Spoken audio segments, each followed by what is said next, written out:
सूचना सूचना सूचना पोखराको नयाँ सूचना सुन्न चाहिँ साथीहरू हिजो दिउँसो चाहिँ शनिबार 2 बजे चाहिँ दुईटा बच्चाहरू चाहिँ तल बिजापुर खोलाले बगाएर अहिलेसम्म के अरे पाइएको छैन है। उक्त बगाइएका बच्चाहरूमध्येमा चाहिँ एकजना चाहिँ स्याङ्जा घर भएको स्याङ्जा बिरुवा 7 गाविस घर भएको हाल चाहिँ यता छिन्डाडा बसेको चित्रबहादुर गुरुङको छोरा निक्सन गुरुङ एकजना 14 वर्षीय भनेदेखि अर्को चाहिँ खोटाङ घर भई हाल अहिले छिन्डाडा 14 बस्ने चाहिँ 15 वर्षीय सुभाष राईको छोरा मिलन राई है। दुईटा बच्चाहरू चाहिँ उ भएका छन् हराएका छन्।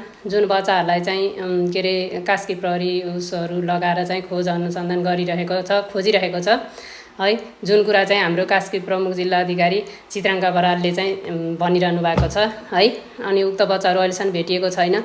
पाइन्छ कि बच्चाहरू पाइन्छ कि भनेर बिजापुरको नरलाई पनि अझ बाँधेर हैन नर बन्द गरेर चाहिँ खोजी कार्य भइरहेको छ। भनेदेखि यो वर्षा माछाको सिजनमा चाहिँ पानीको भेल एकदम आउँछ। जति नै पौडी खेल्न मयौँ जान्ने भनेर भने पनि अनकन्ट्रोल भएर लगिहाल्छ क्या। वर्षाको पानी एकदम स्पिडमा हुन्छ।